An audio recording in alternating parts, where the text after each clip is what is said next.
ማዳመጥ ወደ ኋላ እንደማልል ታውቂያለሽ። ግን ደግሞ ማርያንን ሳታማክር የምታደርጋቸው ነገሮች እኔን ያናዱኛል።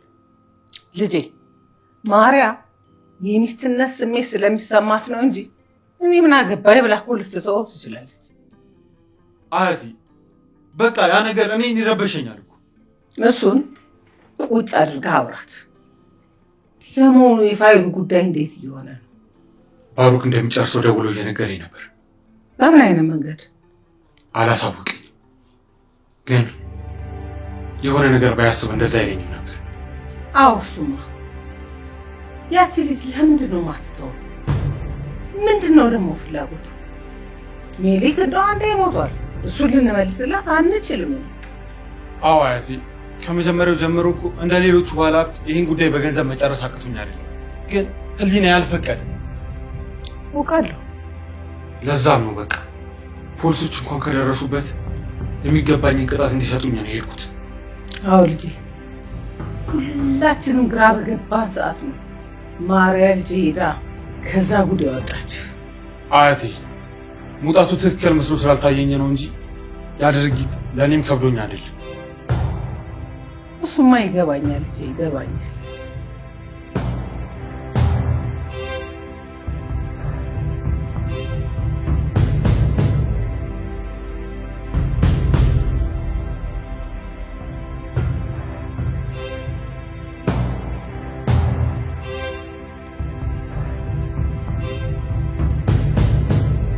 ሄሎ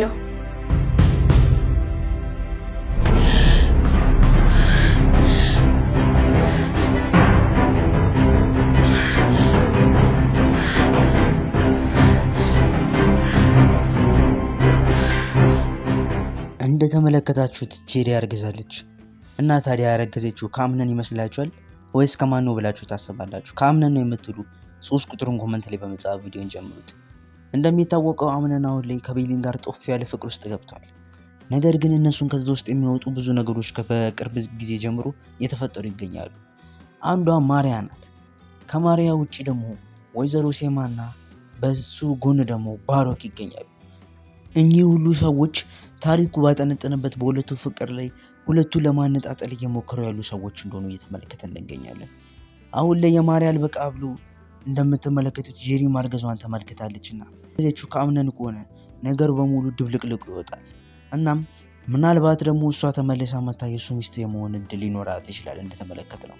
ወይ ደግሞ ከሙስጠፋ አርግዛ ከሆነ ደግሞ ሙስጠፋ ከእሷ ጋር በጣም ብዙ ነገር ሳይፈልግ ማድረግ ይጀምራል። ማለትም ጽንሱ የኔ ልጅ ነው ብሎ በማሰብ ምናልባት እሷን ይቅርታ ሊያደርግላት ይችላል በሚል ሀሳብ ድምድም አለው። በሌላ በኩል የተመለከትነው አምንና ቤሊን ክፍል ውስጥ ነው እያወሩ ያለ ወይዘሮ ሴማ መታ ታቋርጣቸዋለች። የዛ ሰዓትም ና ክፍሌ ጠብቃለሁ ማናገር ነገር አለ ብላ ትላው ትሄዳለች። የዚህ ሰዓትም አምነንም እሺ ብሎ ይከተላትና እሷ ያለችበት ክፍል ውስጥ በመሄድ ያናገራት ፈቃደኛ መሆኑን ያሳያታል። የዚህ ሰዓት እሷ ሂድ ተቀመጥ ብላ ታዘውና እሱም ሄዶ ሲቀመጥ ንግግሩን ትጀምራለች። አንተ ግን ምን አይነት ሰው ነህ? ምን ሆነ ነው ኃላፊነት ያለብህ ሰው መሆኑን እያወቅ ይህ ሁሉ ነገር ውስጥ የምትገባው? እንደሚታወቀው አሁን ላይ አንተ ባለትዳር ልትሆን ነው። ከሱ በተጨማሪ ደግሞ እሷ ቤሊን ባለትዳር ናት። እንዴት ነው የባለትዳር ክፍል ውስጥ የምትገባው ብላ ትጮህበታለች። የዚህ ሰዓት እኔ እኮ ቤሊንን ባለትዳር ከመሆኗን በፊት አቅናት ነበር ብሎ ይመልስላታል። ታዲያ ምንድነው ችግሩ ሲላት ችግር የሌለው ለአንተ ነው ትላለች።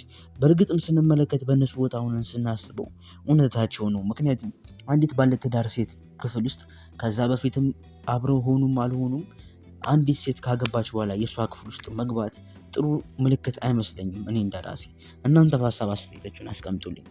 እናም ደጋግማ ትናገረዋለች። ለምንድነው ለማርያ ጊዜ ያልሰጣት ያለ ብላ ትናገረዋለች። እንደተመለከትኩት ከሆነ እስከዛሬ ድረስ ድራማው ከጀመረ ጀምሮ አምነን ከወሰናቸው አሪፍ ውሳኔዎች ውስጥ አሁን ላይ ያደረገው ያለው ነገር ነው። ምክንያቱም እንደተመለከትነው እስከዛሬ ድረስ አያቱ የምትለው ነገር ሁሉ እሺ እያደረገ የተቀበለና እንደ ሞኝ ሲቀበላቸው ተመልክተናል። አሁን ላይ ግን ቆም ብሎ እሷን ሲከራከራትና እሷ ያለችው ነገር እንደማይቀበል ሲናገራት እየተመለከትን ነው። ምናልባት አሁን ላይ ወይዘሮ ሴማን መስማት ካልቻለ ማንም እሱ ከቤሊን ጋር እንዳይሆን ሊያገድ የሚችል ሰው አለ ብዬ አላስብም። ምናልባት እንደታወቀው ባሮክ ወንድሙ ስለሆነ ለሱ ብሎ ቤሊንን ከለቀቀላት ሊሆን ይችላል። ያለበለዚያ ግን አሁን ላይ ምናልባት አብረው የመሆን እድል ሊኖራቸው ይችላል። እነዛ ብዬ ደግሞ እንዳልዘጋ የሚያደርገኝ ነገር አሁን ላይ ጄሪ ማርገዟ ነው። እንደተመለከትነው ጄሪ አርግዛ ወደ እነሱ ቤት የምትመለስ ይመስለኛል። ምናልባት የእሱ ልጅ ካልሆነም ቤሊን ከአምነን ጋር ትጣላለች። ነገር ግን ተመርምሮ ከተወለደ በኋላ ልጁ ጠብቀው ገና በጣም ብዙ ያስቆያቸዋል ከ9 ወር በላይ። እናም ያሁሉ ጊዜ ጠብቀው ምናልባት የእሱ ልጅ እንዳልሆነች ካወቀ የዚህ ሰዓት ላይ እሷን ድጋሚ አሽቀንጥሮ የማውጣት እድል አለው። ነገር ግን እስከዛ ድረስ ቤሊንም አምናና እሺ ብላ ፈቅዳት ትጠብቀዋለች። አብረው ትሆናለች ወይ የሚለው ነገር ነው ሌላ መደምደሚያ ያልተሰጠበት ሀሳብ። እንደተመለከትነው ቤሊ ሜርሲ ይህን ሁሉ ነገር እንዳደረገች ካወቀች በኋላ ዳኑ ላይ እሷ እንዳልሆነች ያደረገችው ካወቀች በኋላ ነገሩን ሄዳ ለራሷ ለሜርሲ መናገሯ ምናልባት ትልቅ ስህተት ነው ብዬ አስባለሁ። እንደኔ ምንም ልትቀጣት ብትፈልግ በውስጧ ይዛ የምታደርገውን ነገር አድርጋ ብትቀጣት ይሻላት ነበር ብዬ አስባለሁ። ምናልባትም ደግሞ ቆየት ብላ አሁን ከተፈጠሩት ነገሮች በኋላ ብታደርግ ኖሮ ምናልባት ላሊቃወማ ትችል ነበር። ይህንን ያልኩበት ምክንያት ሳስረዳችሁ እንደሚታወቀው አግኝታት ሁሉን ነገር አስጠንቅቃት ነበር። አንቺ ምን አይነት ሰይጣን ሰው ነሽ ብላ አስፈራርታት አስጠንቅቃት እንደላከቻት ተመልክተናል። ይህ ንግግር ደግሞ እንደተመለከትነው ለሜርሲ ትልቅ ማስጠንቀቂያ ደወል ሆኖ የታያት። ማለትም ቤሊንን ከዛ ቤት ካላስወጣቻት የእሷን ሚስጥሮች በሙሉ ታጋልጣለች ብላ ነበር እያሰበች የነበረችው። ስለዚህም ማሪያ ደህና ከቤቱ ልትወጣ የነበረችውን ሴትዮ እንዳትወጣ ከለከለቻት። ችግር የለም እኔና አንቺ አብረን ሆነን ቤሊንን ከዚህ ቤት እንድትወጣ እናደርጋለን ብላ ማየውን ቃል ሰታት ማርያም ከመሄዷ እንድትቆጠብ ተደርጋለች። ይህም ያደረገው ደግሞ ቤሊ ለእሷ መንገሯ ነው። ባትነግራት ኖሮ መጀመሪያ ላይ እንደተመለከት ነው እንድትሄድ የዋሳ ትገፋፋታለች እንጂ ልታስቆማት አትሞክርም ነበር። ነገር ግን የሆነው አሁን ላይ ምናልባትም እንደታወቀው ሜርሲ ሁሉ ነገር ሆነታ ሳይረዳባት ቤሊንን መጥፎ ጎኗን ለአምነን ሊያሳዩት ይችላሉ። ምናልባት አሁንም ሊጣሉ ይችላሉ። አሁን ላይ ከተጣሉ ግን ለመመለስ ቀላል ሊሆንላቸው አይችልም። እሱን ደግሞ ሁላችንም የምናውቀው ነገር ነው።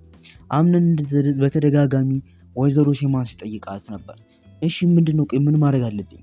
ስራ ትቼ እኮ እዚህ ቤት ውስጥ ተጎልቼ የምውለው የእሷን ከእሷ ጎን ሆናለሁ እንዲሁም የአቶ ካርታን ቃል ጠብቃለሁ ብዬ ነው። ይህ ሁሉ ነገር እያደረግኩኝ ነው። እንደ ሚስት አድርጌ ገና መተዋወቅ በነበረብን ሰዓት ላይ እንደ ሚስት አድርጌ የተቀበልኳት እኮ ይህ ሁሉ የምችለው ነገር እያደረግኩኝ መሆኑን እኮ የሚያሳየ ነገር ነው። ነገር ግን እሷ ያለኔ ነው ውሳኔዎችን የምትወስነው። እንዲሁም ገና የሆነ ሁሉ ነገር ላይ በጣም ትቸኩላለች ብሎ ይመልስላታል። የዚህ ሰዓት ላይ ወይዘሮ ሴማ ይህን ሁሉ ነገር ከማድረግ በፊት ቁጭ ብለህ የምትልን ነገር ሰማ። ከዛም በኋላ ከሰማ በኋላ የምታሻሽለውን ነገር ታሻሽላለህ። ስለዚህ መጀመሪያ ቁጭ አድርገህ ስማ ትሏለች። የዚህ ሰዓት ላይ የእሷን ፍላጎት ለማሳካት ብዬ እኔ ራሴን ፍላጎት ማጣት አለብኝ እንደዛ ነው የምትይኝ ብሎ ይናገራታል።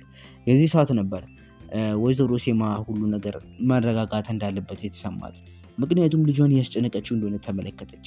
ከዚህም በላይ ከጨቀጨቀችው ደግሞ ከእሷም ትዕዛዝ ውጭ ወጥቶ ሌሎች ነገሮች ሊናገር ስለሚችል ነው። ስለዚህም ነገሩን አረጋግታ እኔ ላንተ ስለማስብ እኮ ነው የምጨቀጭቅ ብላ ነገሩን ለማስቀየስና ለማስረሳት ትሞክራለች። እሱም ደግሞ መለስ ያደርግና እሱንም ስለማቅ እኮ ነው አሁን እዚህ ከአንቺ ጋር አብሬ ቁጭ ያልኩት ይላታል። የዚህ ሰዓት ላይ ወይዘሮ ሴማ የምታየው አስተያየት እውነትም ይህ ልጅ አሁን ላይ ሌላና መጥፎ ነገር ከማድረጉ በፊት መጭቅጭቅ ማቆም አለብኝ ብላ ነው። ለማንኛውም እኔ እዚህ ጋር ልሰናበታችሁ። በቀጣይ ቶሎ እመጣለሁ። አሁን ልሰናበታችሁ። ቻው።